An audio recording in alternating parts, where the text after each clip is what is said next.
Unraveling the Mystery. May versus might in English. Hello, language enthusiasts.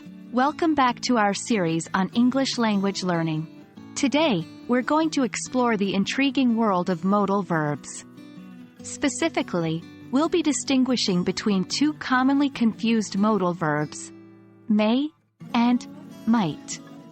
Understanding these verbs can be a little tricky, so we're going to focus on an interesting aspect of their use, the difference in probability and formality. Let's dive in. First, it's essential to understand what may and might are. These are modal verbs used to express possibility or potentiality. The confusion often arises because they're used interchangeably in many situations, but there are some subtle differences in meaning and usage. May usually expresses a greater degree of certainty, while might indicates a lower degree of certainty. For example, 1. It may rain today. You're quite sure it could rain. 2. It might rain today. There's a possibility it could rain, but you're less sure. Note, this difference is subtle, and in informal language, may and might are often used interchangeably.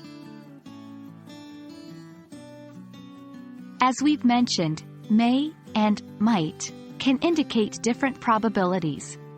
But it's important to remember this isn't a hard and fast rule. The context can greatly influence the intended meaning.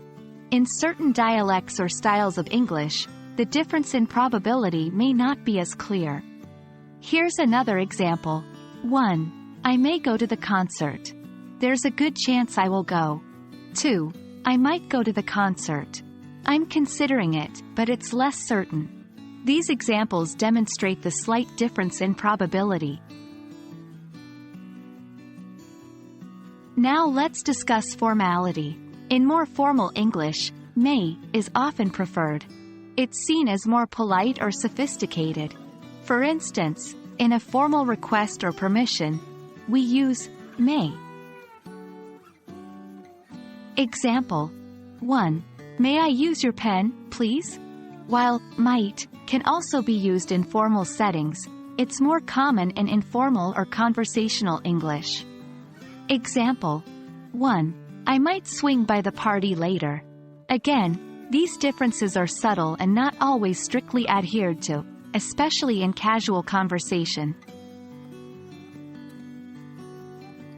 And there you have it.